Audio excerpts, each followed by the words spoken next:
Okay, here's our Holy Grail drive. Finally got a snow on it. This is our winch and the fair lead, the torque tube, and the first of what would be a mini series of semicircular lever arms. I'm going to turn the winch and we see what happens. Slowly turning. The snow's kind of staying on. I'm 45-degree tilt, 60-degree tilt out there. Let's see how far we'd have to go. That is 85-degree tilt, roughly. Okay, let's go the other way. Huh? Yeah, we are. About a 60-degree tilt. And go all the way. Quite a bit. It doesn't want to really come off. But I'll tell you this much. It makes a lot of reflection. That's how it's going to work.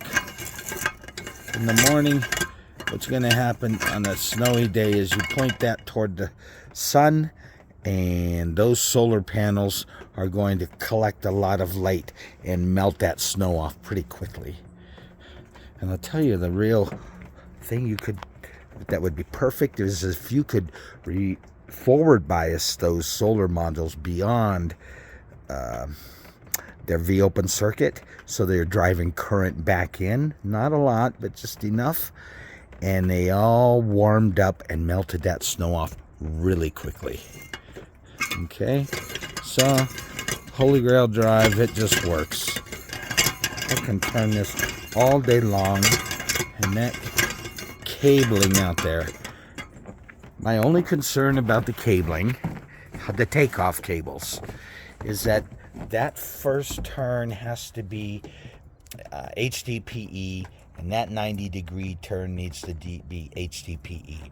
I'm not sure about the 24-inch semicircular lever arm. It's a very big radius. Right now this is only 6-inch radius, but the cable does rub along there. Right now the cable doesn't seem to be doing too much wearing out, as you can see. And look how I really loosen this up, and that's how much wiggle I get to get that little bit of cable doing that. It is really loose.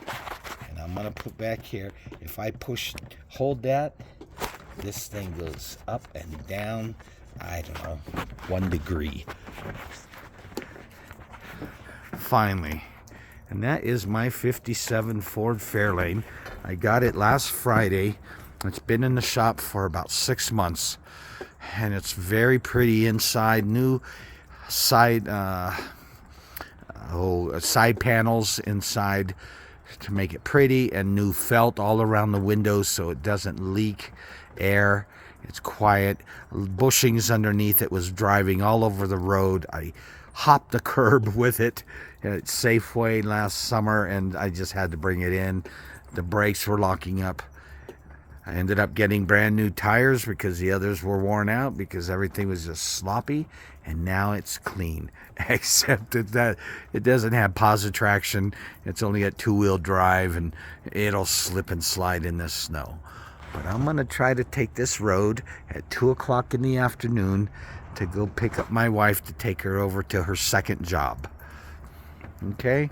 Again, I'm going to put some solar panels on this, some simulated solar panels with my up and down purlins, which I'm making out of paper mache. All my 3rd grade schooling activity is coming into play. The ideal next tabletop model will have this very tight and not on a not clanky like this on a true axle. It'll feed both into the bottom of the torque tube, not into the middle. I will probably have 2 pull rods inside, and then takeoff cables coming to at least 2 posts out there to show how we transition on to the multiple post and onward. Keep it 6-to-1 leverage. And then I'm also going to put on some simulated PV, about 1/4 scale, roughly. Yeah, so this is 1/4 scale.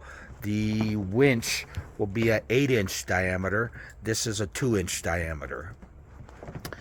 The radius down there, the semicircular lever arm, is 6-inch, and I envision it being 24-inch. So it'll hang down 24 inches from the torque tube, which is going to be 7 to maybe as much as 8 feet up in the air. And again, I just want to show you this magic. 90-degree turn here gives 15-degree turn there. So I've got 90, 15, 180, 30, 270, 45 out there, 360 here, 60 there. Another 90 degrees. So I've got a 75 out there. Can I get another 90? Just barely. It just barely makes it. That would be 1.5 turns here. That would be 90 degrees out there. We're just probably a little shy of 90, just because of the way I have this set up down here for the takeoff cable. In reality, that'll cross over to that side, and that one will cross over to this side, and it can literally go to 90 as long as the solar modules, this is high enough so the solar modules just barely touch the ground. In normal operation, when this goes only to say 45 or 50 degrees, the bottom of the solar panels will be about 18 inches above the ground to clear any weeds, etc. This is just does so many things that the competition doesn't do. First off, we've got one drive at the end of the post, at the end of this very long torque tube. Second off, our distributed rigging is inside the torque tube. It's not outside, adding extra shadow to the backside of bifacial PV. The third thing is that we have a leveraged mechanical arm at every post so that we have distributed drive. The next thing is that on our leveraged lever arms, they are semicircular so that this movement is linear with that movement, meaning the in and out of the two cables go in and the other goes out equally all the time for all tilts. The other thing not shown here is that our solar modules, when this is stowed flat, go 5 degrees up and 5 degrees down so that you get no sediment ponds and a neutral center of gravity. And that neutral center of gravity is even at a high 45, 50, 60 degree tilt. There's just too many USPs about this, and we're loaded up with patents, and this is 2024. Happy January 23rd. I'm going to leave this Christmas tree out in the winter for the next 3 months. It does well up here.